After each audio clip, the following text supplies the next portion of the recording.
আজকের নতুন ভিডিওতে আপনাদেরকে আমন্ত্রণ। আজকে আমি চটপটি বানাবো। চটপটি ডাল ভেজানো এবং সিদ্ধ করার ঝামেলা ছাড়াই তৈরি করব। ইটালি সুপার শপগুলোতে এই ধরনের ডাল পাওয়া যায়, যেগুলোকে আমরা চেশি বলি।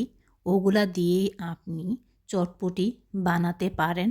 একদম চটপটি ডালের স্বাদেই একটুও ব্যতিক্রম আপনার মনে হবে না। যেহেতু কিছুদিন পর পরই চটপটি খেতে ইচ্ছে হয়, তাই অত বেশি ঝামেলায় না গিয়ে খুব অল্প সময়ের মধ্যেই চটপটি বানিয়ে খাওয়া যায়। আজকাল যেহেতু সবাই খুব ব্যস্ত, সবাই কাজে বা বাচ্চাদের নিয়ে ব্যস্ততার মধ্যে দিন কাটে, তাই বর্তমানে সব কাজই কিন্তু সহজ হয়ে গিয়েছে। যেমন আগে আমরা ফুচকাও কিন্তু নিজে বাসায় বানাতাম, কিন্তু এখন কিন্তু সুন্দর করে প্যাকেটজাত বা পাওয়া যায়, তাই অল্প সময়ের মধ্যেই আপনি হাতের কাছে সমস্ত উপকরণ দিয়েই চটপটি বানিয়ে নিতে পারেন। আর বর্তমানে এখন সবার বাসায় মোটামুটি সব ধরনের উপকরণই উপস্থিত থাকে। আমি ডালের মধ্যে সব ধরনের মশলাই আমি ব্যবহার করব।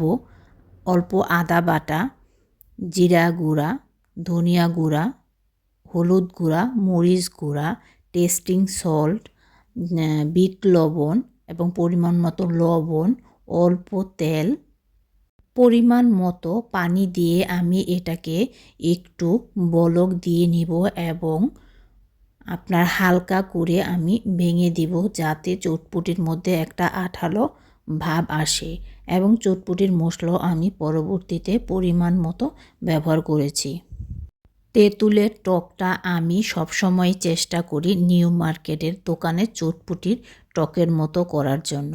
আগে যখন সিটি কলেজে পড়াশোনা করেছি, তখন খুব নিউ মার্কেটের চটপটি ফুচকা খেতাম সবাই মিলে। তখন থেকেই আমি চেষ্টা করি খুব ঘন করে টকটা তৈরি করতে। টকের মধ্যে আমি সব ধরনের মশলা ব্যবহার করেছি, যা কিনা আমি চটপটি ডালের মধ্যে ব্যবহার করেছি।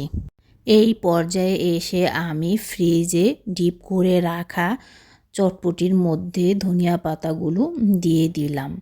আমার মোটামুটি চটপটির ডাল রেডি হয়ে গেছে চটপটি খাওয়ার জন্য, এবং অলরেডি আমার ফুচকাও ভাজা শেষ। আমার গরম গরম চটপটি রেডি হয়ে গেছে, এখন শুধুমাত্র খাওয়ার পালা। আপনি ইচ্ছে করলে এই পর্যায়ে এসে কিন্তু চটপটিও খেতে পারেন অথবা ফুচকা বানিয়েও খেতে পারেন। আমি কিন্তু সব সময়ই চেষ্টা করি ফুচকা এবং চটপটি একই সাথে খাবার জন্য। চটপটি পছন্দ করে না এমন মানুষ আসলে পাওয়া যায় না। যেহেতু আমরা বিদেশে থাকি, তাই আমরা পারি না মাঝে মাঝে ইচ্ছে করলে সন্ধ্যাবেলা চটপটির দোকানে গিয়ে চটপটি খেতে। তাই আমাদের সব সময়ই ঘরেই বানিয়ে খাওয়া হয়, যদিও ঘরেরটাই সবচেয়ে উত্তম।